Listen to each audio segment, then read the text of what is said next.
मन ही बंधन का कारण है जो विषयों के चिंतन में है। मन ही मोक्ष का कारण है जो चिंतन रहित परमात्म स्वरूप में स्थित है। मन जो अखंड चिंतन में तत्पर है प्रभु के, वही प्रेम को प्राप्त होता है। दुर्गति, मोक्ष, प्रेम, तीनों का कारण मन ही है। जो मन विषयों के ध्यान और चिंतन में, विषयों के संकल्प विकल्प में है, वो दुर्गति को प्राप्त होता है। जो मन अमना हो चुका है, चिंतन रहित हो चुका है, संकल्प विकल्प रहित हो चुका है, वो मोक्ष को प्राप्त है। जो अखंड चिंतन परायण है, प्रभु के नाम रूप चिंतन में डूबा हुआ है, वो प्रेम को प्राप्त है। मन की तरंगों को मारना ही साधना है। कभी मन वैराग्य प्रधान होता है, कभी मन भोग प्रधान होता है, कभी मन योग की तरफ भागता है, कभी मन नाना प्रकार की मान प्रतिष्ठा, नाम कीर्ति, यश वैभव की तरफ भागता है। इसकी तरंगों को मार मार करके एकमात्र प्रियालाल के चरणों में समर्पित करना, यही साधना है। थोड़े दिन उपासक एक पद्धति से चलता है, जहां थोड़ा भजन एकत्रित हुआ, मन एकांत की मांग की, फिर भटक जाता है। बहुत काल तक सातु दीर्घ काल निरंतर सत्कार सेवितो दृढ़ भूमि, दीर्घ काल तक एक रहनी में रहा जाए तब वो सिद्ध पुरुष होता है। ये मनमाने आचरणों से भगवत सिद्धि नहीं मिलती है। 4 दिन सेवा, 4 दिन वैराग, 4 दिन भ्रमण, 4 दिन एकांतवास, इससे नहीं होता। एक पद्धति से, कम से कम 12 वर्ष एक पद्धति से तो चले, तब वो परिपक्व अवस्था मानी जाती है। ज्यादा बुद्धि चलाने वाला परमार्थ से भ्रष्ट ही होता है, परमार्थ में सिद्ध नहीं होता। बुद्धि को हरि गुरु चरणों में बेच दे, मय्येव मन आधत्स्व मयि बुद्धिम निवेशय, तो निवशिष्यसि मय्येव अत ऊर्ध्वं न संशयः। भगवान कहते मेरे में मन और बुद्धि लगा दो, बस मेरे को ही प्राप्त हो जाओगे, मेरे में ही वास करोगे, इसमें कोई संशय नहीं। मन बुद्धि लगाने के लिए आपको प्रयत्न करना पड़ेगा। आपकी एक दिनचर्या होगी, बड़ी नियमावली, सुदृढ़ दिनचर्या, और वो बहुत काल तक एक जैसी दिनचर्या, तब जाकर के मन और इंद्रियां हाथ में आती है। नहीं, इंद्रिय और मन की गुलामी ये होता है। कभी वैराग्य प्रधान मन हो रहा है, कभी योग प्रधान हो रहा है, कभी भोग प्रधान हो रहा है। ये सब विक्षेप है, अपने प्रेम मार्ग के ये विक्षेप है। अंतर से एक दिनचर्या में अपने पास 1 मिनट समय नहीं। ये प्रभुमय दिनचर्या जो कटती है, इसी से परिपक्व अवस्था, निर्विकारता, प्रपंच शून्यता, ये जागृत हो जाती है। क्योंकि प्रपंच का टाइम नहीं है। स्वतंत्र मन कभी खूब भजन में लगा तो कभी भोगों में लगा, कभी प्रपंच में बैठ करके अच्छा लग रहा है, नाम यश कीर्ति के लिए उपाय, कभी एकांत में भगवान की तरफ। इसकी गति ऐसी है, इसको एक रस स्थिति में लाना पड़ेगा। जो रे सदा ज्ञान एक रस, तो ईश्वर जीवई भेद कहो कश। फिर ईश्वर जीव का भेद नहीं रह जाता जब एक रस स्थिति आती है। और एक रस स्थिति के लिए बहुत काल तक, दीर्घ काल, लंबे समय तक आपकी एक जैसी दिनचर्या, जिसमें कोई फर्क नहीं पड़ना चाहिए। जहां हम दर्शन के लिए खड़े हो रहे हैं, वहीं दर्शन के लिए खड़े हैं। जिस समय हम उठ रहे हैं उस समय उठ रहे हैं, जिस समय हम जो पाठ कर रहे हैं उसी समय ठीक पाठ हो रहा है। जो हमारी दिनचर्या है वो लंबे समय, कम से कम 12 वर्ष तक एक जैसी दिनचर्या, तब वो सिद्ध पुरुष की स्थिति में आने लगता है। यहाँ 50 वर्ष हो जाते हैं व्यतीत करते हैं साधना में, और स्थिति पाई भर की नहीं आ पाती। क्यों? कभी 10 घंटे भजन, कभी 10 मिनट भजन, कभी 10 दिन भजन नहीं, ऐसे सिद्धि नहीं होती। उपासक को चाहिए कि एक निष्ठा वाला बने, एक नियमावली वाला बने। जितने सिद्ध पुरुष हैं उनके चरित्र पढ़कर देख लीजिए, उनके नियम बड़े जोर के रहे हैं। जो गुरु प्रदत्त नियमावली है बड़ी जोर की रही, किसी भी स्थिति में उन्होंने नियम नहीं तोड़ा। यहां तक कि ठाकुर जी ने आदेश किया तो भी नियम नहीं तोड़ा। पूज्य श्री सनातन गोस्वामी जी जब वयोवृद्ध हो गए तो श्री गिरिराज महाराज साक्षात रूप धारण करके श्री कृष्णचंद्र के रूप में सनातन गोस्वामी जी से कहा कि बाबा अब तुम्हारी देह हमारी परिक्रमा करने लायक नहीं रह गई, इसलिए वहीं से प्रणाम कर लिया करो, मैं मान लूंगा तुम्हारी परिक्रमा। बोले जो आज्ञा प्रभु। दूसरे दिन फिर पहुंच गए। ठाकुर जी ने कहा कि आप फिर बाबा आ गए परिक्रमा में, तो कहा जय जय हमसे रहा नहीं जाता, जब तक कदम चल सकते हैं तब तक आपके समीप आऊंगा। तब ठाकुर जी ने लकुट चिन्ह, चरण चिन्ह, गाय के खुर का चिन्ह, बंशी, ये चिन्हित करके गिरिराज जी की शिला में दिया और कहा इसकी 4 परिक्रमा लगा लिया करो, तुम्हें गिरिराज जी के परिक्रमा का फल प्राप्त हो जाए, तुम्हारा नियम पूर्ण हो जाएगा। आज भी वो श्री राधा दामोदर जी में शिला विराजमान है। नियमावली, जो नियम लिया उसको बहुत काल तक निभाया, तब परिपक्व अवस्था आती। यहाँ 4 दिन सत्संग सुना, 4 दिन नहीं आए, 4 दिन ये दिनचर्या, 4 दिन वो दिनचर्या, ऐसे नहीं चलता। और ये सब होता है विषय सेवन के कारण। अगर ब्रह्मचारी है और लक्ष्य भगवत प्राप्ति है तो दिनचर्या में फर्क पड़ ही नहीं सकता, उसको चैन ही नहीं मिलेगा। चाहे बुखार हो, चाहे जो भी कष्ट हो, वो अपनी दिनचर्या में दिखाई दे। हम देखते हैं विषयी पुरुषों में इतनी दम नहीं कि दिनचर्या निर्वाह कर सके। जिद्दी स्वभाव, हठी स्वभाव, निश्चयी स्वभाव, तब माया पर विजय प्राप्त की जाती है। श्रीपाद प्रबोधानंद जी महाराज कह रहे हैं, सौख्यानाम सौख्यमेतन मधुरतरमिदं वर्यं माधुर्यतोपि स्वाश्चर्यानामिदं स्वद अद्भुतं मखिल श्रेयसां श्रेयेतत् दिव्यानां दिव्यमेतत् सदखिल चिद चिज्योतिषां ज्योतिरेतत् यद वृंदारण्य नाम स्फुरति रसमयम राधिका कृष्ण धाम। ये जो श्री श्यामा श्याम का निज महल है, इस धाम का नाम श्री वृंदावन है। ये श्री वृंदावन धाम भूतल पर प्रकाशित है। माथुर मंडल, ब्रज 84 कोश, उसमें विराजमान ये श्री वृंदावन धाम है। ये वृंदावन धाम सौख्यानाम सौख्यमेतन, सब सुखों में श्रेष्ठ भगवत सुख, और भगवत सुख में भी सर्वश्रेष्ठ प्रेम सुख, ये प्रेम सुख प्रदान करने वाला वृंदावन है। ये सुखों में सर्वश्रेष्ठ महासुख प्रेम सुख प्रदान करता है, जीव को भगवत प्रेम प्रदान करता है, प्रिया प्रीतम का प्रेम प्रदान करता है।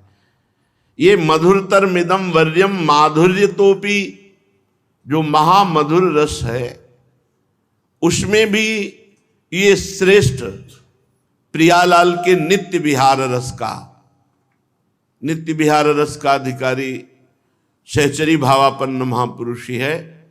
जहाँ खंडनाधर करत परिरंभन चत जघन दुकूल उर्नख पात तिरीछी चितवन दंपति रस समतूल वे भुज पीन पयोधर परशत वाम दृशा पिहार बसनन पीक अलक आकर्षित समर श्रमित सतमार। ये जो स्वरूप है नित्य विहार का, बल्लवी सुकनक बल्लरी तमाल श्याम संग लाग रही अंग अंग मनोभिरामिनी बदन ज्योत मनोमयंक अलक तिलक छवि कलंक छपत श्याम अंक मनो जलद दामिनी विगत वास हेम खम्भ मनोभुवंग बेनी दंड पी के कंठ प्रेम पुंज कुंज कामिनी जैसी शोभित हरिवंश नाथ सात सुरत आलसवंत उरज कनक कलक राधिका सुनामी। ये जो स्वरूप है, ये जो विहार है, ये यहाँ प्रवेश प्यारोडुम क्षमते न अच्छी सुखादि नाम तु ध्यानगम यन्नारदादे सुकैरगम्यम वृंदावने वंजुल मंजु कुंजे तत्कृष्ण चेतो हरणय के विज्ञ मत्रास्त किंचित परमम रहस्यम। जो इन बड़े बड़े महापुरुषों के लिए भी रहस्य है, वो अपने लोगों का उपासना का केंद्र बन गया। वो हमारे घर की बात है। ये जो इनके लिए दुर्लभ बात कही गई, वो हमारे घर की बात है। ये हमारी पर्सनल बात हो रही, हमारी स्वामिनी जी की बात, हमारे लाल जी की बात हो रही। तो कह रहे सर्वाश्चर्या नाम इदम स्वाद्भुतम, सर्वाश्चर्य में अद्भुत जो रस है उसका भी अद्भुत रस है। सर्वाश्चर्य में भगवान है, भगवान का अद्भुत रस, दास्य रस, सख्य रस, वात्सल्य रस, यहां तक कि कांता रस, उसका भी महाअद्भुत रस ये सहचरी भाव से प्रिया प्रीतम का तत्सुख सेवन, किंचन मात्र सुसुख वांछा नहीं। बोले बड़ा अद्भुत रस ये वृंदावन प्रदान करता है। समस्त दिव्यानाम दिव्य में तत्, दिव्य रसों का भी ये दिव्य है। सदखिल चिद चिद ज्योतिषाम ज्योतिरे तत्, चेतन अचेतन सबसे ये अलग चिदानंदमय रस है। इसलिए हे भाई, इस महादिव्य वृंदावन का आश्रय, वृंदावन का वास स्वीकार करो। कभी मत छोड़ो वृंदावन का आश्रय। ना वास हो पावे तो कोई बात नहीं है, जहां हो वहीं से वृंदावन की उपासना करो, वृंदावन का नाम रटो, वृंदावन को प्रणाम करो, वृंदावन को अपना आश्रय दाता मान लो, इसी से काम हो जाएगा। वृंदावन महामंगल मोद स्वरूप है, महातेजो स्वरूप है, सुखों को भी सुख प्रदान करने वाला, माधुर्य का भी माधुर्य। इसलिए वृंदावन का आश्रय दृढ़ कर लो।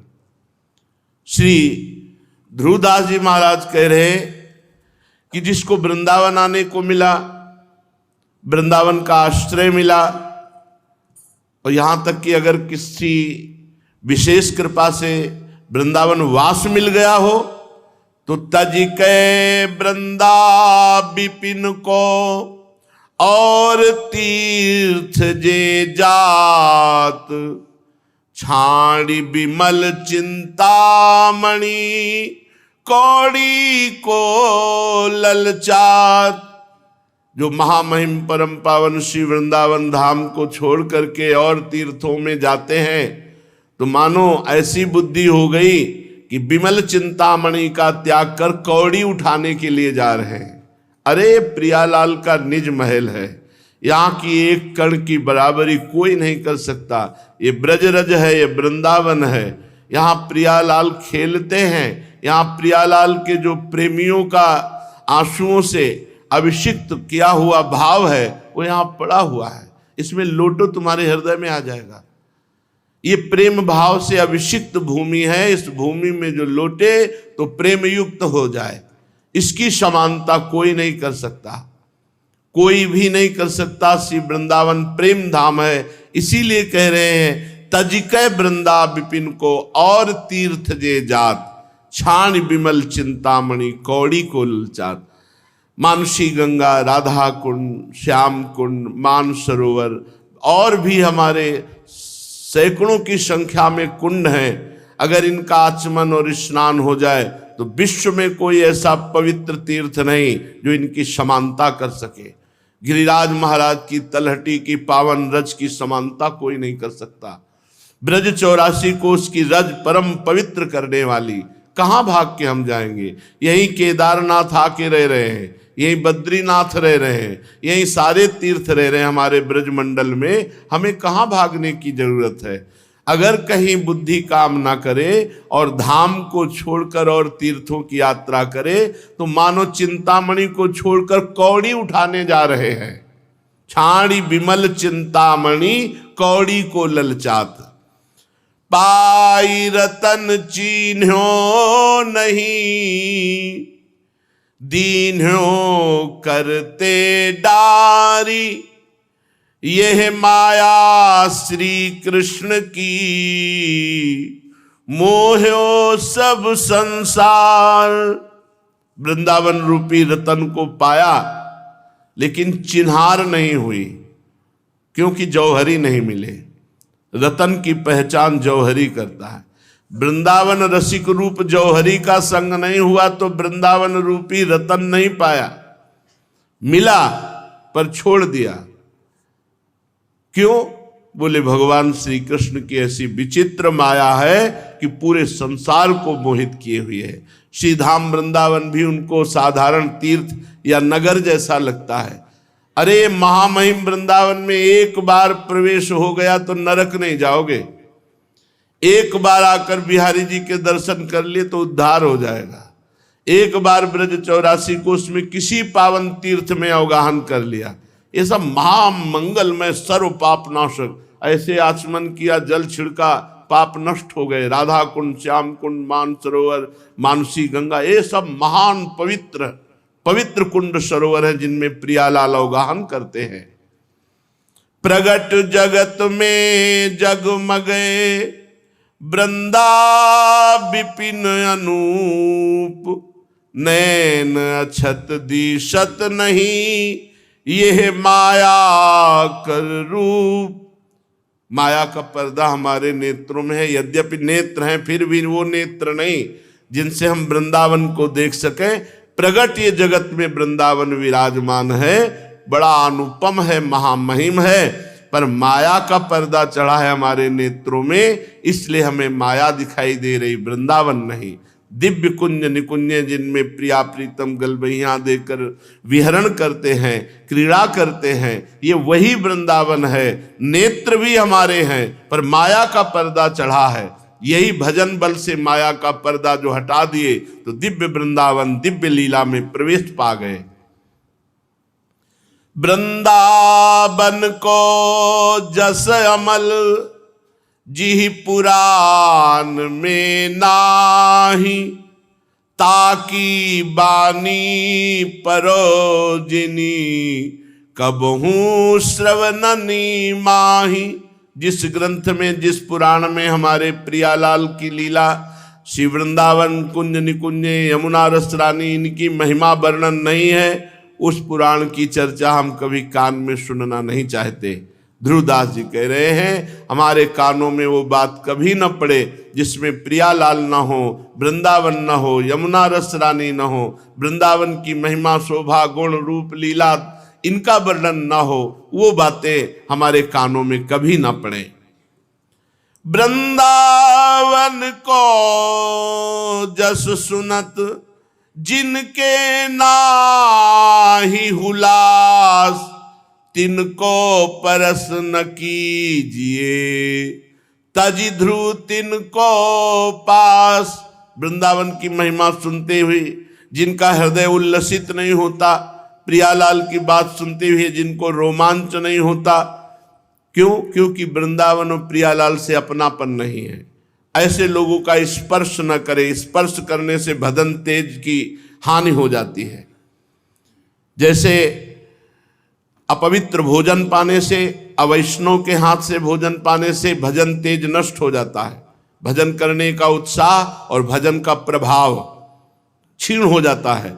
ऐसे ही जो प्रियालाल से विमुख जन है, प्रियालाल के शरणागत नहीं, धाम के प्रति अपनापन नहीं, नाम जपते नहीं, ऐसे लोगों का स्पर्श करके हम अपना तेज नष्ट करते हैं, अपना प्रभाव नष्ट करते हैं जो भजन से प्रकाशित होता है। इसीलिए हमने महापुरुषों को देखा, वो कभी किसी का स्पर्श नहीं करते, दूरी बना के रखते हैं। कोई गले लगना चाहे तो गले नहीं लगते, और जब संत जन, भगवत प्रेमी महात्मा जन, तो दौड़ कर गले लगते हैं, हृदय से लगते हैं। क्योंकि हमारा सगा संबंधी वही है जो प्रियालाल से प्यार करता है, जो प्रभु से अपनापन करता है। नाते नेह राम के मनियत सुहृद सुसेव्य जहां लो। जितने भी सुहृद हैं, सुसेव्य हैं, वो वही हैं जो भगवान के प्रेमी हैं, जो भगवान नाम जप करते हैं, जो भगवान से जुड़े हुए हैं। तिनको प्रश्न कीजिए तजि ध्रुव तिनको पास। उनका संग, उनका स्पर्श त्याग देना चाहिए जो भगवत विमुख हैं। भुवन चतुर्दश आदि दय हुए है सबको नाश। इक छत वृंदा विपिन घन सुख को सहज निवास। ये 14 भुवन ये प्रलय काल के समय सब नष्ट हो जाएंगे, लेकिन वृंदावन में प्रलय की हवा भी प्रवेश नहीं करती। यहां कभी प्रलय नहीं, क्योंकि ब्रह्मा के द्वारा सृजन किया हुआ वृंदावन नहीं, ये वृंदावन स्वयंभू सच्चिदानंद अनादि अनंत है। इसमें माया का जो सृजन पालन संहार लीला है वो इसमें नहीं होती। अभी जो हमारे नेत्र हैं वो मायाकृत है, इसीलिए सृजन पालन संहारमयी त्रिगुणमयी लीला को देख रहे हैं। लेकिन त्रिगुणातीत धाम और लीला ये तभी आएगी जब खूब भजन करो। भजन करो, प्रियालाल कृपा करें हमारे ये त्रिगुण पर्दा हटे माया का, तो हम देख पाएंगे कि त्रिगुणातीत धाम है जहां प्रलय की पवन का भी प्रवेश नहीं है। 14 भुवनों का नाश हो जाएगा। वृंदावन में प्रलयंकारी कुछ भी, नाग्नि न वायु न जल, इनका प्रवेश ही नहीं है। ये चिदानंदमय धाम है। पर इस धाम को तभी जाना जा सकता है जब वृंदावन इह विधि बसे, तजी कै सब अभिमान, तृणते नीचो आपको, जाने सोई जान। वृंदावन चिदानंद में त्रिगुण माया रहित है। ये वही जान सकता है जो सब प्रकार के अभिमानों का त्याग करके अपने को तृण से नीच समझता है और यहां सबसे प्रेम का व्यवहार करता है। कोमल चित सब सो मिले, कबहू कठोर न होई, निष्प्रेही निर्वैरता, ताको शत्रु न कोई। वृंदावनवासी को चाहिए अभिमान रहित होकर दैन्य भाव से अपने को तृण से भी नीच समझे, सबसे कोमल प्रेम बर्ताव करे, कभी हृदय को कठोर ना होने दे, किसी से कोई अपना संबंध न रखे, निष्प्रेय निर्वैरता, किसी से द्वेष न करे, किसी से वैर न रखे। वृंदावनवासी का कोई शत्रु, कोई दुश्मन, कोई द्वेषी होना ही नहीं चाहिए, अजात शत्रु, क्योंकि सबसे दैन्य व्यवहार करता है, प्रेम व्यवहार करता है, अभिमान रहित। जहां कहीं द्वेष होता है, शत्रुता होती है, अभिमान से होती है। और वो पहले वर्णन कर दिया कि तजिके सब अभिमान, तृण से नीचो आपको, जाने सोई जान। जो अपने को तृण से भी नीच समझकर समस्त अभिमान का त्याग कर दिया, उसका दुश्मन हो ही नहीं सकता, उसका कोई बैरी हो ही नहीं सकता। तो जो निर्वैर है, जो निष्प्रेही है, किसी से चाह नहीं रखता, किसी की अपेक्षा नहीं रखता, ऐसे वृंदावनवासी के हृदय और नेत्रों में श्री प्रियालाल झलकने लगते हैं। जीवन की सार्थकता यही है कि हमारे मानस पटल पर युगल सरकार छाए रहे, एक क्षण के लिए भी कभी विलग न हो। चलते हैं श्रीमद् भागवत महापुराण। श्री युधिष्ठिर जी को राजसूय यज्ञ में देवर्षि नारद जी मोक्ष धर्म का वर्णन कर रहे हैं कि कौन मोक्ष को प्राप्त होता है। बहुत ध्यान से सुने, कम से कम इतना तो मोक्ष हमें चाहिए ही कि काम क्रोध लोभ मोह मद मत्सर, इन बड़े भयानक क्लेश देने वाले दोषों से हम मुक्त हो जाएं। मान अपमान, लाभ हानि, सुख दुख, मिलना बिछुड़ना, इनमें हमारी स्थिति समान रहे, इन द्वंद्वों से तो हम मुक्त हो जाएं। हमारी कम से कम इतनी तो आकांक्षा है ही है कि कोई विकार, कोई द्वंद्व हमारे ऊपर प्रभाव न डाल पावे। श्री देवर्षि नारद जी कहते हैं, उपासक को चाहिए मन को निसंकल्प करने के लिए शरीर को स्थिर और प्राणों को सूक्ष्म करना अनिवार्य है। जिनका शरीर निरोग हो, अवस्था यौवन हो, उनको चाहिए कि शरीर को निश्चेष्ट और प्राणों को सूक्ष्म करें। पीछे बताया गया था परसों के दिन, पूरक, कुंभक, रेचक, ये बहुत समर्थ प्राणायाम है। ये ऋतु के अनुसार बदलता रहता है। जैसे हम गर्मी में प्राणायाम प्रारंभ करें तो बाएं स्वर से करेंगे। ये चंद्र स्वर कहा जाता है। बाएं स्वर से अगर आपकी क्षमता है, बताया था कि 10 नाम, जो नाम या जो मंत्र 10 बार या 5 बार, जितनी क्षमता है, क्योंकि उसका दूना रोकना होगा। आराम से बाएं स्वर से हम कह रहे 3 बार मंत्र जपते हुए प्राणवायु को खींचिए, आराम से खींचिए। ना आवाज होनी चाहिए, ना बहुत जोर का खिंचाव होना चाहिए, बहुत सहज मुद्रा में, और फिर रोक लीजिए। जितना खींचा है उसका दुगना रोक लीजिए। फिर बिना किसी तरह भरभराहट के आराम से जितने में खींचा था उतने से, वैसे निकालने की जो पद्धति है वो बहुत धीरे से है, एकदम भार से न छोड़ दे। फिर दाएं से खींचे, फिर रोके, फिर बाएं से निकाले। अगर सर्दी का समय है तो दाहिने से शुरू करें। दाहिने सूर्य नाड़ी कही जाती है। ऋतु के अनुसार ये बहुत स्वास्थ्य लाभदायक और प्राणों को सूक्ष्म कर देता है, और भजन में बहुत रति होती है, और भूख प्यास पर इससे विजय प्राप्त होती है। स्वयं अनुभव किया हुआ है। 90 प्राणायाम करते थे। जैसे गंगा किनारे अपना भोजन है, न वस्त्र है, सर्दी गर्मी बरसात सब सहना है, तो इसी प्राणायाम के बल से सहा जाता था। पसीना आ जाता था भीषण सर्दी में। जिस समय प्राणवायु रोककर 90 प्राणायाम किए तो पूरी शरीर में पसीना छलछला जाता था, और एक अमोघ शक्ति, बिना भोजन के एक बल। आश्चर्य मानोगे, कई दिन भोजन न मिलने पर भी गंगा जल से पुष्टता बनी रहती थी। और प्राणायाम निराश, हताश, उदास ऐसे कभी नहीं होने दिया।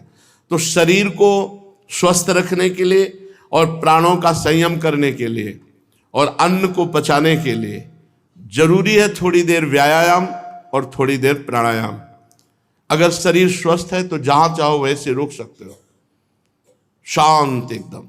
फिर कह रहे हैं मन को निसंकल्प करने के लिए किसी एक बिंदु पर या नासिका के अग्रभाग पर दृष्टि रखी जाए।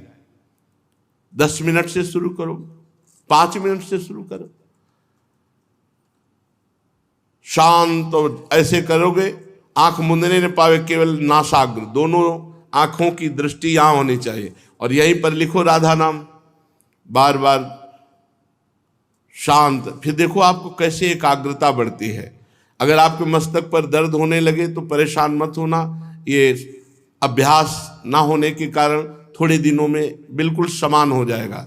जैसे कोई दंड बैठक नहीं मारता और दंड बैठक शुरू करे तो 2-4 दिन दर्द करेगा शरीर, फिर वो अभ्यास में आ जाएगा। या फिर किसी एक बिंदु पर, कहीं एक बिंदु निश्चित कर लो, बराबर उसे देखता रहे। इससे बहुत एकाग्रता प्राप्त होती है। एकाग्रता, प्राण संयम, शरीर चंचलता रहित, तो मन निश्चित संकल्प विकल्प रहित होने लगेगा।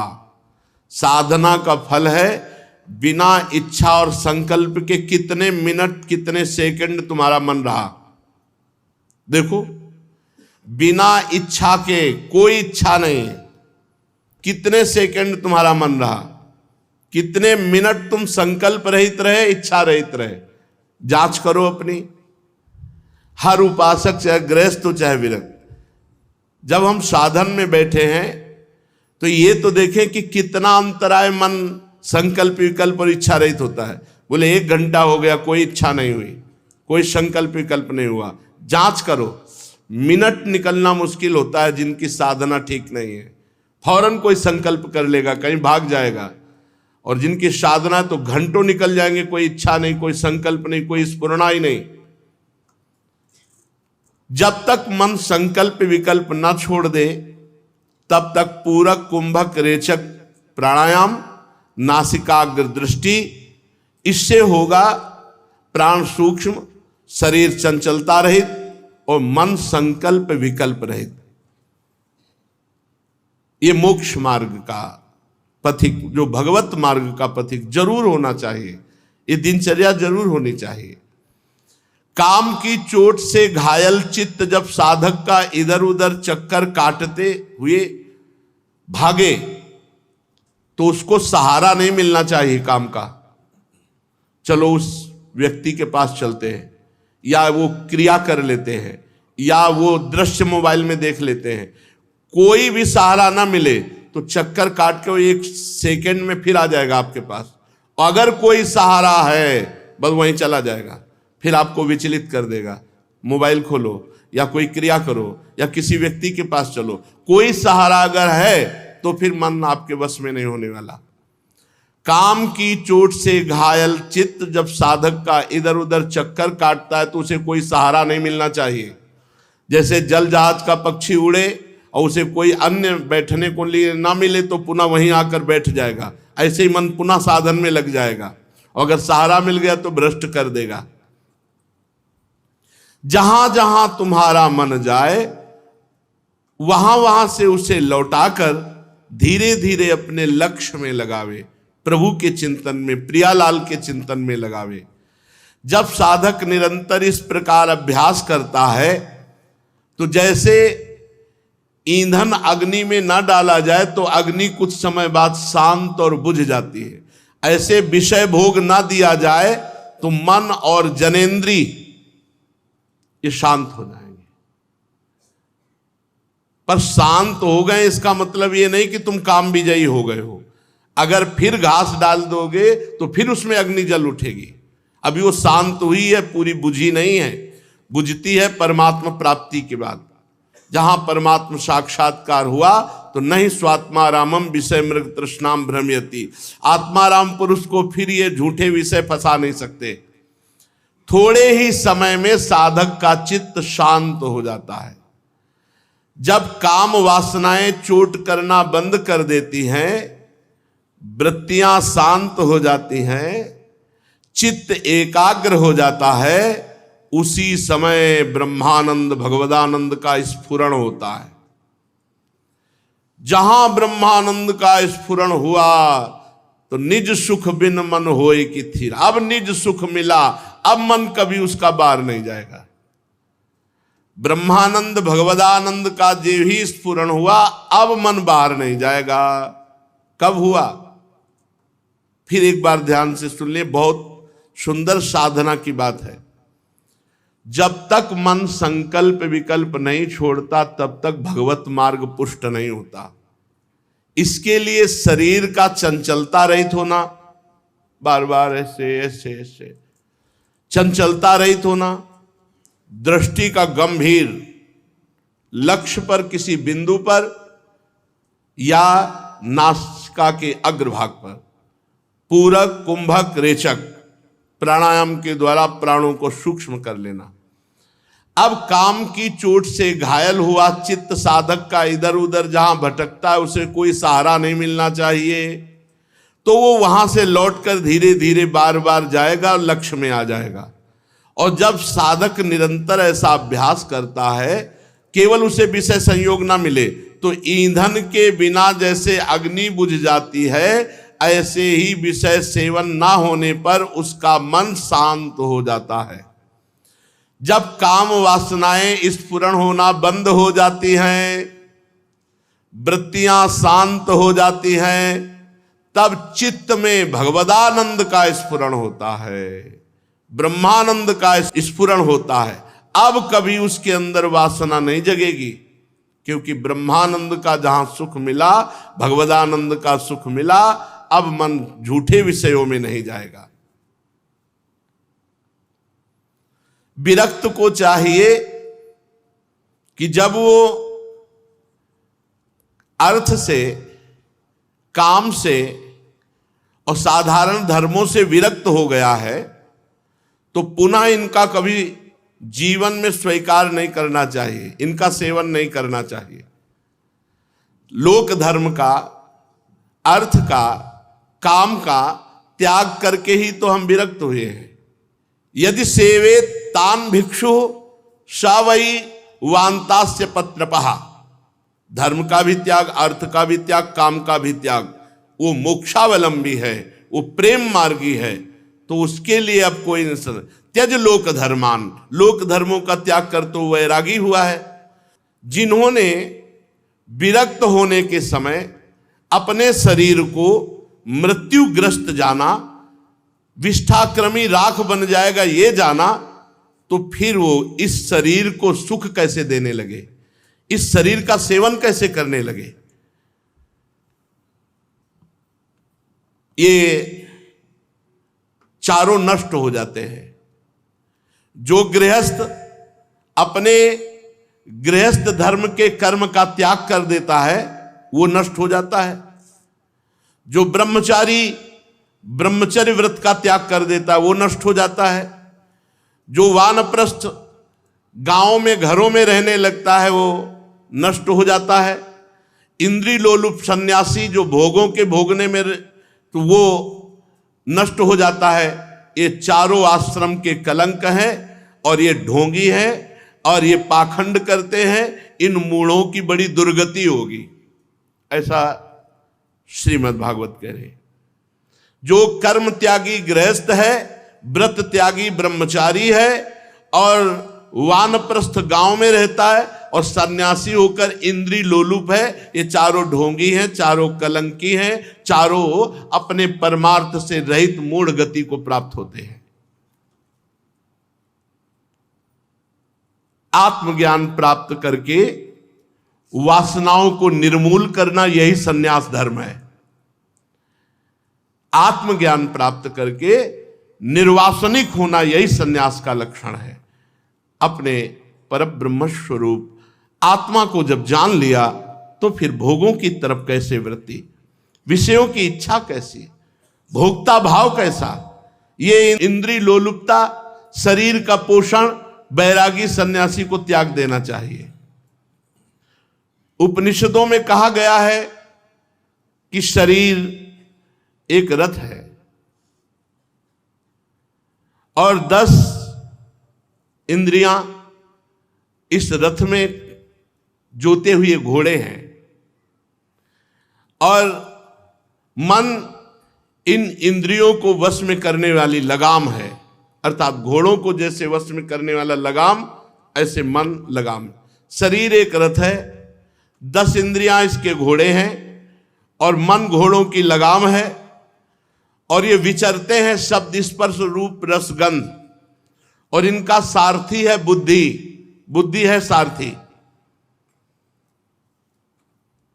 चित्त ही भगवान के द्वारा निर्मित बांधने वाली विशाल रस्सी है। 10 प्राण धुरी है, धर्म और अधर्म पहिए हैं और इनका अभिमानी रथी जीव है। जीव देहाभिमानी जीव रथी है। अब अगर लक्ष्य पर चले तो कह रहे हैं ओम या भगवान का जो भी नाम, इसमें प्रणव लिखा हुआ, ये ओंकार ही रथी का धनुष है। शुद्ध जीवात्मा लक्ष्य बनाए परमात्मा का, अर्थात निरंतर नाम चिंतन या प्रणव चिंतन के द्वारा संसार का चिंतन छोड़कर आत्मस्वरूप में स्थित हो जाए। इस यात्रा का फल है भगवत प्राप्ति। राग द्वेष लोभ शोक मोह भय मद मान अपमान, दूसरों के गुणों में दोष निकालना, छल हिंसा, दूसरों की उन्नति देखकर जलना, ईर्ष्या तृष्णा प्रमाद भूख और नींद, ये शत्रु हैं। इन पर विजय प्राप्त करना चाहिए। साधन में चलने पर ये बड़ी बाधा पहुंचाते हैं। फिर सुन लो, राग किसी भी शरीर से अत्यंत प्रेम हो जाना राग कहते हैं। यही राग जब भगवान की तरफ लगता है तो अनुराग कहा जाता है और यही राग जब शरीरों की तरफ लगता है तो बहुत बंधन कारक होता है। जैसे हिरण से राग हो गया तो अगला जन्म हिरण का, और जब राग होता है और प्रतिकूल व्यवहार हो जाए तो फिर द्वेष हो जाता है। साधक इनसे बचे, राग और द्वेष से। ना किसी से अपनापन और ना किसी से द्वेष।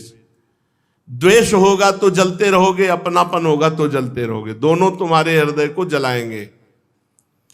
और लोभ, धन का लोभ नहीं होना चाहिए। जब परमार्थ में चले हैं तो जैसे भगवान जीवन निर्वाह करें, धन की याचना नहीं करनी चाहिए, धन के लिए प्रयास नहीं करना चाहिए, धन का संकल्प भी नहीं बनाना चाहिए कि इतना धन आ जाए, नहीं, जो दे दें उसी से व्यवहार करो।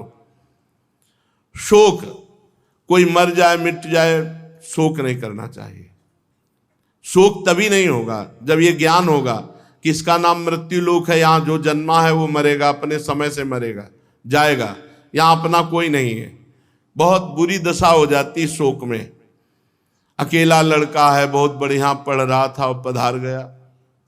अब माता पिता परिवार की हालत वर्षों वर्षों वो दुख से नहीं निभर पाते। ये शोक बड़ा भयावना है।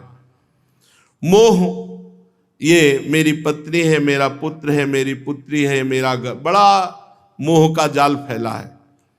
मोह बहुत भगवान का विस्मरण कराता है। मोह गए बिनु राम पद होई न दृढ़ अनुराग, मोह मूल बहुशूल प्रद त्याग उत्तम अभिमान। ये मोह जो है बहुत बंधन कारक है। ये मोह नष्ट होता है खूब सत्संग सुने, नाम जप करे, इसी से नष्ट होता है। भय, अब जैसे भगवान के भजन में चल रहे तो मन बेमतलब भय दिया करता है। संसार भयावह है, कई तरह के भय लगे रहते पीछे। इज्जतदार को कहीं हमारी अपमान न हो जाए, कोई बेइज्जती न हो जाए, धनी को कहीं हमारा धन न खो जाए, बहुत तरह की वृत्तियां होती हैं। भय न करो, भगवान के चरणों का आश्रय लियो, भय नहीं। योगक्षेमम वहाम्यहम, अप्राप्ति की प्राप्ति और प्राप्ति की रक्षा, ये दोनों भगवान संभाल लेते हैं। मद, विद्या आदि का, धन आदि का मद होता है, या बहुत तरह का, हमारा बड़ा महत्व है इसका भी मद होता है। रूप का मद होता है, कुल का मद होता है, बहुत तरह के मद होते हैं। इनका त्याग कर देना चाहिए। ये मद अभिमान उत्पन्न होता है। भजन का भी होता है कभी कभी अभिमान। इस तरह के जो अभिमान है वो भगवत प्राप्ति में बहुत बाधक है। अपमान दूसरों का करना नहीं, वो अपना सहना है। परमार्थ में अपमान किसी का करना नहीं, और अपना अपमान हो तो हंसकर सह जाना। नीचापमानम सुधा, नीच पुरुषों द्वारा किया हुआ अपमान अमृत के समान सह जाना है। और असूया, दूसरे की जब प्रशंसा सुनते हैं तो उसमें जो हम दोष निकालते हैं, दूसरे के गुणों में दोष निकालना, ये बहुत घातक है। पर प्रायः उपासक चूक कर बैठता है। जहां किसी की प्रशंसा, अरे वो तो ऐसा, फौरन निंदा कर देगा। और निंदा किए से आवत नहीं कछु हाथ, मूर्ख पर्वत पाप को ले चल अपने साथ। बेमतलब पाप रूपी पर्वत अपने सर पर डाल लिया। दूसरे की निंदा करने से कोई लाभ नहीं मिलता। तो दूसरों के गुणों में दोष देखना, पर दोष दर्शन, पर चर्चा, पर निंदा, ये भगवत मार्ग में बहुत बाधक है। इसको पकड़ ले कि हमें पर दोष दर्शन नहीं करने, पर निंदा नहीं करनी, पर निंदा नहीं सुननी। अगर ये नियम ले लोगे तो बहुत अच्छा रहेगा, नहीं तुम्हारे भजन में बाधा यही सब बातें कर देती है। वाणी से निंदा करने में बहुत सुख का अनुभव होता है मलिन हृदय को। छल, सामने कुछ कह रहे हो पीछे कुछ हो, बात कुछ कह रहे हो हृदय में कुछ है, ये छल कपट है। ये भगवान को अच्छा नहीं लगता। इसलिए उपासक को अपने हृदय में ऐसा छल कपट धारण नहीं करना चाहिए। जो बोल रहे हैं वही हृदय में, जो हृदय में वही बोल रहे हैं, जो सामने वही पीछे, जो पीछे वही सामने। अंतराय नहीं होना चाहिए। सामने कुछ, पीछे कुछ, मुख में कुछ, हृदय में कुछ, इसे छल कपट कहते हैं। हिंसा, वाणी से, शरीर से, मन से किसी की किसी भी तरह पीड़ा देना, दुख पहुंचाना, ऐसे कठोर वचन बोलना, ये सब हिंसा के अंतर्गत आते हैं। उपासक को ऐसा नहीं करना चाहिए। दूसरे की उन्नति देखकर जलना, ये ईर्ष्या। कल एक बहुत अच्छे साधक ने प्रश्न किया था कि जब हम विचार करते हैं तो हमें पूरी साधना में एक शब्द मिला जो बहुत घातक है, ईर्ष्या। हम कहा है, तुम्हारी बात का हम समर्थन करते हैं। कबीर साहब जी ने कहा है कि कंचन तजना सहज है, सहज तिया का नेह, मान बड़ाई ईर्ष्या दुर्लभ तजनाए।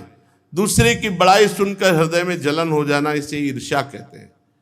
अरे यहां तक कि अपने से ज्यादा कोई भजन करता है तो उसे देखकर ईर्ष्या हो जाती है। बहुत ही ईर्ष्या घातक वस्तु है, बहुत घातक वस्तु है। बहुत ही ईर्ष्या बहुत ऊंचाई तक है, बहुत अच्छे अच्छे साधकों में, संतों में ये पाई जाती है। वो बढ़ा जा रहा है, उसकी बड़ी कीर्ति हो रही, बड़ा यश हो रहा है, कोई लेना देना नहीं, पर ईर्ष्या अंदर जागृत हो गई। कैसे गिराया जाए? मत्सरती, मेरे से आगे बढ़ा जा रहा है, मत्सरता, ईर्ष्या, ये बहुत बहुत ऊंची कोटि की। गुरु शिष्य जैसे पावन संबंध में भी ये देखा गया। श्री रामानुजाचार्य जी को उनके गुरुदेव ने जहर दे दिया, क्योंकि शिष्य बड़ा प्रवीण विद्वान आगे बढ़ता जा रहा है, तो गर्व होना चाहिए कि ऐसा शिष्य पर ईर्ष्या बढ़ गई। जब एक व्याख्या में भगवान के श्री सौंदर्य की व्याख्या कर रहे थे, तो कपोलों की, भगवान के कपोल, भगवान के अधर, ऐसे शोभा वर्णन कर, तो उसमें जो अधरों की लालिमा, तो वो बंदर के पृष्ठ थे, गुरु जी ने दी। बंदर का पृष्ठ भाग जैसे लाल होता है, तो उनको बहुत चुभा और वो एक तरह से विकल हो गए कि भगवान की श्रीअंग की उपमा बंदर के पृष्ठ भाग से। फिर संस्कृत में उन्होंने उनको लगाए, तो ये ईर्ष्या बहुत सूक्ष्म वस्तु है। ये मतलब देवताओं में भी पाई जाती है और बड़े बड़े साधकों में भी पाई जाती है और ऋषि मुनियों में भी पाई जाती है। जो भगवत प्राप्त है वहां तो ईर्ष्या का प्रवेश नहीं होगा, नहीं तो ईर्ष्या। वशिष्ठ जी के 100 पुत्र मरवा डाले विश्वामित्र जी ने, 100 पुत्र।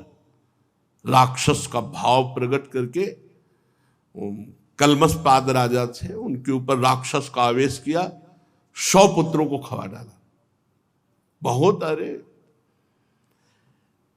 ये ईर्ष्या मिटा पाना बहुत कठिन होता है। ईर्ष्या बहुत बुरी चीज है, बहुत बुरी चीज। फिर तृष्णा, ये बड़े बड़े जाल हैं जिनको साधक समझ ही नहीं पाता। भोगे हुए भोग की याद आकर पुनः भोगने की इच्छा, इसका नाम तृष्णा है।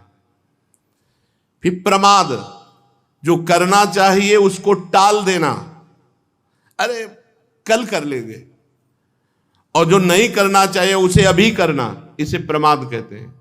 ना करने योग्य कार्य को तत्काल करना और करने योग्य कार्य को टाल देना, जबकि साधक ना करने योग्य कार्य की टालने वाली वृत्ति रखता है। देखा जाएगा आगे देखा जाएगा।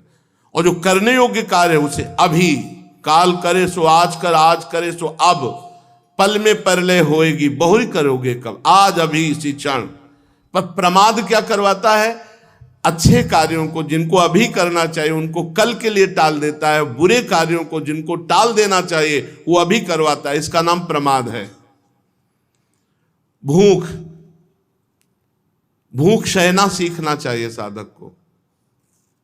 अगर शरीर रोगी ना हो तो, अगर शरीर रोगी है तो फिर ये अभ्यास न करे, जो मिले डाल लो पेट में, क्योंकि अगर शुगर होना शुरू हो गई है और अगर आप भूखे रहोगे तो शुगर बढ़ जाएगी। अब आपका ब्लड प्रेशर की बीमारी, भूखे रहोगे तो लो हो जाएगा। कई ऐसी, अगर शरीर बीमार है ना तो जरूर आहार पाइए, क्योंकि अब उसमें नियम में न मत लाइए कि अब हम भूख का अभ्यास सह रहे हैं, नहीं चलेगा, नहीं गिरोगे धम्म से, चक्कर आ जाएगा। शरीर अगर स्वस्थ है तो अभ्यास करना चाहिए। अब तो शरीर कैसे बतावे कि किसका स्वस्थ है? अगर 100 लोग खड़े किए जाए तो 1-2 भले निकल आवे, नहीं तो 98 तो कहीं ना कहीं दवा, कोई न कोई बीमारी, ऐसा समय आ गया है। नौजवान भी बीमार हैं, blood pressure low, blood pressure high, sugar, ये वो, छोटे छोटे बच्चे चश्मे लगाना, अवस्था हो जाए 50 के बाद की अवस्था में तो चश्मा की मांग न, कोई नज़दीकी देखने में थोड़ा परेशानी आने लगती है। दूर का तो दीवार में वहाँ लिख दो आप पढ़ लेंगे, लेकिन जैसे नज़दीक है तो ऐसा लगने लगा कि क्या अक्षर है, लिपासा। भूख में वही अभ्यास करें जिनका शरीर स्वस्थ हो, अन्यथा जरूर पाना चाहिए। ये हमने देखा कि जैसे आपका ब्लड प्रेशर की बीमारी है तो आपको पाना चाहिए, खाली पेट नहीं रहना। शुगर की बीमारी तो खाना चाहिए। कोई भी बीमारी हो तो थोड़ा समय से थोड़ा थोड़ा करके पा लीजिए। उसको ऐसे ले ले कि अब जहां 4 रोटी पाना है वहां 2 पा लीजिए, पर भूखा ना रहे जो इसका शरीर बीमार है। और नींद एक समय से लेना चाहिए, नींद का एक अभ्यास कर लेना चाहिए। और इस पर लड़ाई लड़नी होती है नींद से। नींद से अगर लड़ाई नहीं लड़ी ना तो बुढ़ापे में तो और आती है कस के। नींद पर विजय प्राप्त करनी चाहिए साधक को, और वो अभ्यास से होती है। गुरु आश्रम में जब प्रारंभ में थे तो वो अभ्यास के लिए आपको बता रहे हैं। 10 बजे शयन और 2 बजे उठा देते थे गुरुदेव भगवान। नई अवस्था 11, 12, 1, 2 4 घंटे, और दोपहर में 1 घंटे विश्राम का समय देते। 1 घंटे सो जाओ, 5 घंटे शयन। धीरे धीरे धीरे धीरे धीरे उसको समय को कम करता चला जाए। धीरे धीरे धीरे 10-10 मिनट 20-20 मिनट कम करता चला जाए। और नाम जप अगर नहीं करोगे तो ऐसे जागने से कोई फायदा नहीं है। भजन के लिए जागा जाता है, थोड़ी कि फिल्मी गाना सुन करके जाग जाओ, या ऐसे कान में लगाए हो इधर उधर के मोबाइल की बातें सुन के बोले जागते रहे। हम भी जगते हैं, 2 बजे रात तक जगते हैं और 10-11 बजे दिन तक सोते हैं। जगते तो लोग हैं ही हैं, पर वो भजन में थोड़ी जगते हैं। फालतू जगना है, वो फालतू जगना है। नींद पर शासन करें। ये साधक के दुश्मन हैं।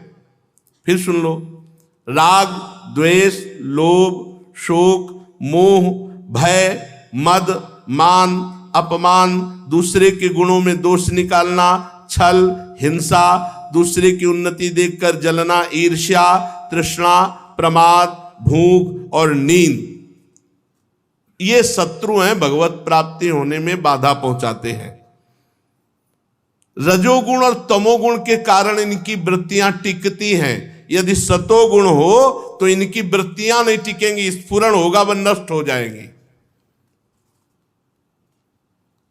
ये मनुष्य शरीर रथ है, इसे अच्छी दिशा में चलाओ भाई, भगवत मार्ग में चलाओ, धर्म मार्ग में चलाओ। पाप की तरफ, अधर्म की तरफ, बुरे मार्ग की तरफ मत ले जाओ। इसमें बहुत शक्तियां विराजमान हैं तुम्हारे शरीर के अंतर्गत, जागृत करो उनको। गुरुदेव के चरण कमलों की सेवा पूजा से शान धराई हुई ज्ञान की तीखी तलवार लेकर सब गंदे बातों को काट दो। जितनी अभी बातें बताई गई इनको काट दो। राग, द्वेष, शोक, मोह, अभिमान सबको काट दो और अपने स्वरूप रूपी सिंहासन पर विराजमान हो जाओ। गुरुदेव के चरण कमल रूपी सेवा पूजा की शान धराई हुई ज्ञान की तीखी तलवार से सब दोषों को काट दो, फिर स्वरूप सिंहासन पर विराजमान हो जाओ और शांत भाव से शरीर छूटने का इंतजार करो। जब छूट जाए उसको कोई भय रहेगा? जो स्वरूप बोध महात्मा है। अगर साधन में तनिक भी प्रमाद किया तो इंद्रिय रूपी दुष्ट घोड़े गलत मार्ग पर ले जाएंगे। बुद्धि रूपी सारथी रथ के स्वामी को फंसा देगी उल्टे मार्ग में ले जाकर, और विषय रूपी लुटेरे सब कुछ लूट लेंगे और डाकू सारथी और घोड़ों सहित रथी को मृत्यु रूपी भयावने अंधकार इस संसार रूपी कुएं में गिरा देंगे। इसलिए बहुत सावधान होकर बुद्धि रूपी सारथी मन रूपी लगाम को खींचकर इंद्रिय रूपी घोड़ों को भगवत मार्ग में चलाए। दो मार्ग हैं, एक है प्रवृत्ति मार्ग जो गृहस्थी में विषय सेवन करते हुए भगवत प्राप्ति, और एक है निवृत्ति मार्ग जो विषयों का त्याग करके विरक्त मार्ग से भगवत प्राप्ति। निवृत्ति परक, प्रवृत्ति परक कर्म मार्ग से बहुत कठिन है भगवत प्राप्ति। लड़का बच्चा परिवार घर गृहस्थी, अब अगर उसमें ये कर ले कि सारे कर्म भगवान को समर्पित और हर समय नाम जप करे तो पक्का भगवत प्राप्ति हो जाएगी। कह रहे हैं जो गृहस्थी मार्ग है प्रवृत्ति परक, इसमें इतने कर्म है, इतनी झंझटें हैं, इतनी समस्याएं हैं कि वो भगवत प्राप्ति की सोच भी नहीं सकता। बस ये रुपया मिल जाए, ये समस्या का समाधान हो जाए, बेटी का दूल्हा अब वो मिल गया, अब वो दूल्हा सता रहा है बेटी को, अब बेटी आके घर में रो रही कि अब हम क्या, कितनी समस्याएं, एक समस्या है। जन्म मृत्यु चक्र से मुक्त होने के लिए जब तक भगवान का आश्रय भजन नहीं होगा तो चाहे गृहस्थ हो चाहे विरक्त उत्तर नहीं सकता। बारी मथे घृत होए बरु सिकता ते बरु तेल, बिनु हरि भजन न भवतरी या सिद्धांत पेल। जब घर गृहस्थी में पत्नी एकांत में मिलकर हंसती बात करती है, उस समय का सुख, जब छोटे छोटे बच्चे गले लगकर तोतली वाणी में पापा बोलते हैं, मम्मी बोलते हैं, उस समय का सुख पूरे हृदय को खींच लेता है। भगवत प्राप्ति भजन बड़ा कठिन है, बहुत कठिन है। बातें बना लेना अलग, बहुत कठिन है गृहस्थी में रहकर भजन करना, तो विरक्ति में रहकर सहज थोड़ी है। माया दूसरे जाल फेंकती है, भोगों के जाल फेंकती, प्रणाम नमस्कार वाह वाह हमारा नाम हो जाए, इस तरह के जाल में फंसा देती है। उपासक को चाहिए, चाहे वो गृहस्थ उपासक हो चाहे विरक्त, सावधान होकर के एकमात्र भगवान की प्राप्ति का उपाय करे, इस जन्म में भगवान प्राप्त हो जाए। ये कुआं खोदवाना, बगीचा लगाना, प्याऊ लगाना, ये बड़े बड़े धार्मिक कार्य हैं। अगर इनका लक्ष्य भगवत प्राप्ति तब तो सार्थक हुआ, नहीं तो पुण्य कर्म हो गए। भगवत प्राप्ति कुछ तुमसे न बने, बन नाम जप करो और अपने धर्म से धन कमाओ और गृहस्थी का पालन करो, इसी से भगवत प्राप्ति हो जाएगी। नाम जप नहीं है तो सब जीवन व्यर्थ हो जाएगा। युधिष्ठिर गर्भाधान से लेकर अंत्येष्टि पर्यंत संपूर्ण संस्कार जिनके होते हैं, ठीक उन्हें द्विज कहते हैं। अगर ये भजन नहीं करते तो इनकी दुर्गति है। सब संस्कार ठीक किए लेकिन भजन नहीं हुआ, चाहे निवृत्ति परक हो चाहे प्रवृत्ति परक, जीवन व्यर्थ गया। इसलिए आ उ मा, ये तीन स्वरों के रूप में रहने वाले भगवान का स्वरूप प्रकाशित करने वाले प्रणव ओम, इसका निरंतर स्मरण करें।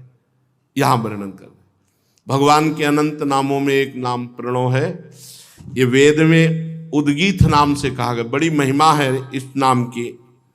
जो निवृत्ति परायण ज्ञानी जन है वो इसी को जपते हैं। सायंकाल शुक्ल पक्ष पूर्णमासी उत्तरायण के अभिमानी देवता जो ज्ञानी जन हैं वो यहां से गुजरते हुए ब्रह्मलोक में पहुंचते हैं और ब्रह्मलोक के भोगों को स्वीकार करके फिर वो मुक्त हो जाते हैं। सीधी गति है यदि नाम जप करोगे, कहीं नहीं जाना पड़ेगा। नाम जप करोगे तो सीधे भगवान के पास जाना पड़ेगा और साधनों की क्रमशः गति होती है। देवयान मार्ग, पितृयान मार्ग, इनका बड़ा शास्त्रों में वर्णन है।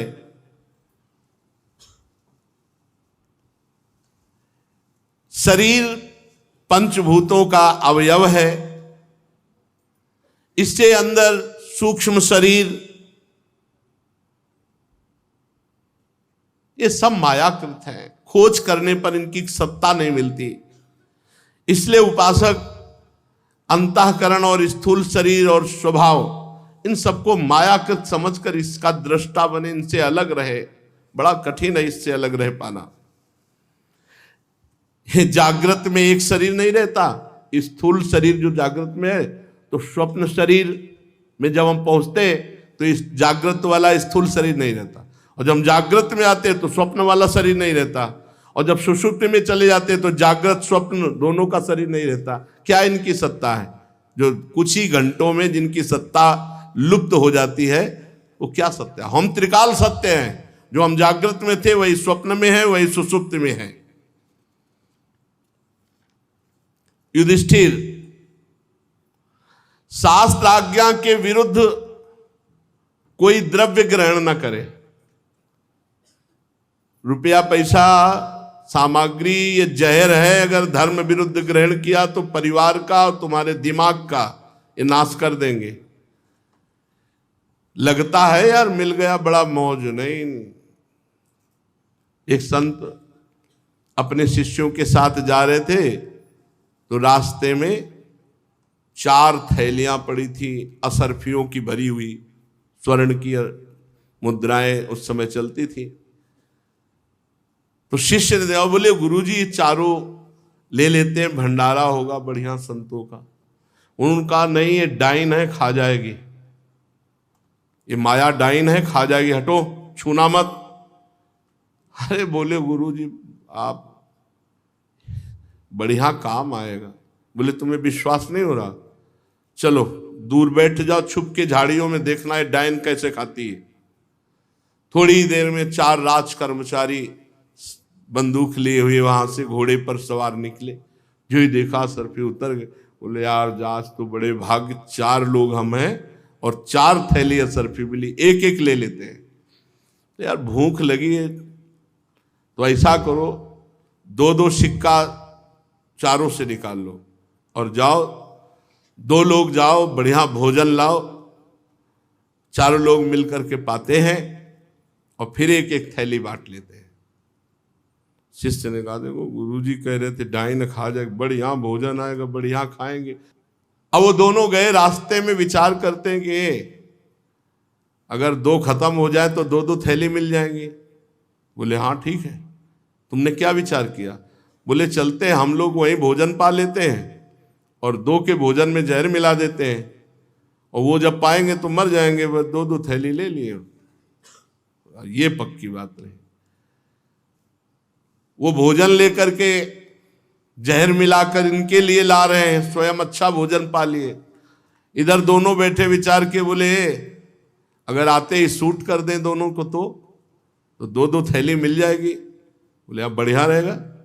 बोले जो ही आए सो ही शूट कर दो। ठीक, जो ही आए सो ही शूट कर दो। बंदूक तो थे, दोनों मर गए।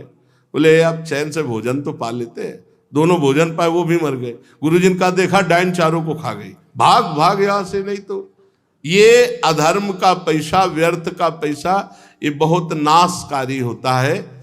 इसलिए उपासक को चाहिए कि जिसे द्रव्य कहते हैं इस शास्त्र आज्ञा के विरुद्ध न ले, धर्म विरुद्ध न ले, क्योंकि ये आपत्ति विपत्ति है।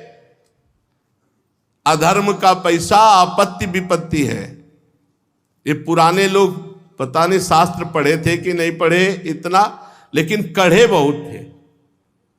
गेहूं बेचे गए थे, 100 रुपया के बिके थे, तो 110 रुपया आए थे। तो जब गिने गए कि घर में 110 है तो 10 रुपया पे वापस करने के लिए पूरे 100 रुपया 110 वापस ले गए। और बोले भाई देखो तुम्हारे 10 रुपया एक्स्ट्रा है, ये ले आप। फिर घर में पानी भी नहीं तब तक पिया जब तक 10 वापस नहीं कर दिए। उस समय के 10 रुपया काफी भाव रखते। आज होता तो ये नहीं लगता कि यार हमने मांगा थोड़ी है, उन्होंने 10 एक्स्ट्रा दे दिया तो हमारे भाग्य से आगे वापस कौन करेगा जाए। लेकिन वो जानते ये विपत्ति है, ये आपत्ति है। धर्म पूर्वक मनुष्य को जो अर्थ कमाए उसमें से भी दूसरों को दान देना, भगवान की आराधना करना, गृहस्थ धर्म, तभी उसका सदगति होती है। जो भगवान की आराधना धर्म पूर्वक करता है, भगवान उसकी विपत्तियों से सहायता करते हैं। देखो महाराज युधिष्ठिर, तुम धर्म पूर्वक चले तो तुमसे भगवान ने राजसूय यज्ञ कराई। देवर्षि नारद जी कहते युधिष्ठिर, मैं पहले कल्प में एक गंधर्व था। देवर्षि नारद जी कहते, मेरा नाम था उपबर्हण और मैं बहुत सुंदर था। गंधर्वों में मेरा बड़ा सम्मान था। मेरी सुंदरता सुकुमारता देखकर कोई ऐसा नहीं था जो मोहित ना हो जाए। मेरे शरीर में से सुगंध निकलती थी और बहुत सी सुंदरी स्त्रियां हम पर आसक्त थी, हमसे प्रेम करती थी। इसी के कारण मैं प्रमाद में रहता था। मैं अत्यंत विलासी था। एक बार देवताओं के यहां ज्ञान सत्र हुआ, उसमें बड़े बड़े प्रजापति आए और मुझे बुलाया गया कि भगवान की लीलाओं का गायन करके नृत्य करो गंधर्व अप्सराओं को। मैं जानता था कि इसमें बड़े बड़े संत महात्मा आए, यहां भगवान की लीला का गान करने के लिए मुझे बुलाया गया है, फिर भी मैं उस सभा में स्त्रियों के लौकिक गीत गा करके हाव भाव करने लगा। संतों की सभा, जैसे आजकल बहुत गलत यह है कि भगवान श्री कृष्णचंद्र जी की लीला या भगवान श्री रामचंद्र जी की पावन लीला का अनुकरण किया जा रहा हो और फिर उनमें ऐसे भद्दे तरीके से नाच गाना, ये ठीक नहीं। शास्त्रीय मर्यादा के अनुसार जब राजाधिराज अखिल कोटि ब्रह्मांडों के स्वामी भगवान श्री राम का मुकुट धारण किए हुए लखन जी और सिया जी विराजमान है, वहां नृत्य भी मर्यादा से होना चाहिए। अमर्यादित गलत ढंग की वो नाच गाने, ये सब ठीक नहीं है। भगवान की लीला में, चाहे उस रास लीला हो या राम लीला हो, किसी भी तरह का अभद्र व्यवहार नहीं करना। राजाधिराज अखिल कोटि ब्रह्मांड नायक परात्परी भगवान का मुकुट धारण किए हुए विराज, उनके सामने हमारी शास्त्रीय मर्यादा से युक्त जो वचन हमारे शास्त्रों में लिखे वही बोल करके अनुकरण करना चाहिए। भजन कीर्तन, नाम संकीर्तन, भगवान नाम महिमा कीर्तन, भगवान के यश कीर्तन, ये तो कोई भी महापुरुषों के द्वारा गाए आप गा सकते हो। हमने पहले देखा श्री स्वामी श्री राम शर्मा जी, एक भी लीला में, पूरी लीला होने तक एक भी शब्द या पद शास्त्र विमुख नहीं पाओगे, शास्त्र विमुख नहीं। ऐसे हमने रामलीलाएं भी देखी है, एक भी शब्द नहीं। जो नृत्य भी होगा वो शास्त्रीय संगीत के अनुसार होगा, कि जैसे महाराजा धीराज जनक जी विराजमान है, वो सभा दिखाई दे रही है, नृत्य हो रहा है, वो राजा धीराज का जैसे, तो एक मर्यादा, एक शास्त्रीय मर्यादा। बहुत पावन भगवान की लीलाएं होती, उनका संस्कार पड़ता है। रामलीला में, चित्रकूट में रामलीला हो रही थी। श्री अनंग बोधाश्रम स्वामी जी ऐसे सिद्ध महापुरुष थे कि धर्म सम्राट करपात्री जी भी साष्टांग दंडवत होते थे। वो कैसे संत बने? रामलीला ही देख रहे थे।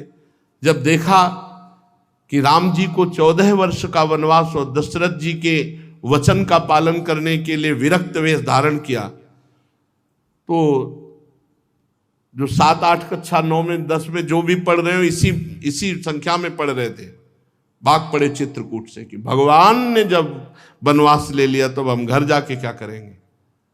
संस्कार देखो, ये रामलीला के आज हमारे को रासलीला के संस्कार ने ही यहां पहुंचाया। बनारस से संन्यास मार्ग से रासलीला ने ही यहां पहुंचाया। पंडित गया प्रसाद जी सिद्ध महापुरुष गिरिराज जी वाले, रासलीला ने ही उनको संसार से वैराग्य, भगवान के अनुराग के मार्ग का पथ प्रशस्त किया। यहां असनी फतेहपुर जिले में गंगा किनारे है, तब तक उनको आभास हुआ कि हमारे गुरुदेव यही हैं, स्वामी अनंग बोधाश्रम स्वामी जी। तो स्वामी शंकरानंद जी बड़े उच्च कोटि के महापुरुष आश्रम में चढ़ गए, देखा, हाँ, बोले यही गुरुदेव हमारे। वो महापुरुष थे, बचपन से चरणों में गिरे, कहा गुरुदेव में सन्यास। बोले सन्यास की अवस्था नहीं, बोले गुरुदेव स्थिति अवस्था। तो उनका तुम सन्यास की स्थिति को जानते हो? बोले गुरुदेव जितना जना दोगे आजीवन उतने पे ही रहूंगा। बड़ा दृढ़ निश्चय है। बोले क्यों घर से भगे? बोले रामलीला देखकर ऐसा देखा कि सच्चा वैराग्य, सन्यास दे दिया, नई अवस्था। गंगा जी की रेती पर आजीवन रहे, जहां सन्यास दिया उसी रेती पर रहे। गंगा जी बढ़ती तो ऐसे हट जाते, जब घटती तो बस रेती में। गर्मी में भी ऐसे खुले दिगंबर नंग धड़ंग।